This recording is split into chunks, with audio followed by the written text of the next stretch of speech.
Пайғамбарымыз саллаллаху алейхи ва саллям айтады, илимсиз болгон, жахил болгон, бирок берешем болгон бир мусулман дейт.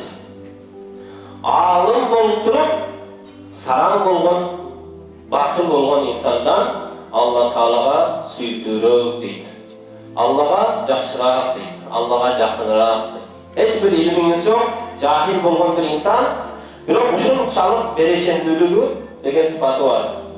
Ошондой инсан дейт, ушундай илимдүү, билимдүү, алым адамдан, бирок сараң болгон алымдан Алла Таалага жакыныраак болот экен. Аллага сүйүктүүрөөк болот экен. Көрдүңүзбү? Биз канча алымдарды көрсөк суктанабыз. Ушундай илимим болсо деп. Бирок илим болбостон туруп, берешемдүүлүк сыпат менен сараң болгон алымдан даражабыз өйгө болуп, Аллага жакыныраак болсок болот экен. Оорулардын эң бир күчтүүсү дейт. Оорулардын оорусу бул сараңдык дейт. Сараңдык ушундай бир жаман сыпат экен бир туугандар. Мына Рамазан айы жакындап калды. Bir жуманын ар жак бер жагында Рамазан айы келет. Рамазан айы бул кечиримдүүлүктүн айы. Рамазан айы тообанын айы.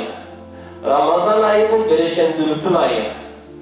Ошондуктан келиңиздер, ушул хадистерден жыйынтык алалы. Иншалла ушул Рамазанда Алла Таалага жакын инсан болуп берешемдүүлүк көрсөтөйүн. Колунда болгон Алла берген ырыскыдан, малдан Алла жолунда башкаларга жумшайын, муктаждарга берейин деп ниетти бекем кылалы бир туугандар.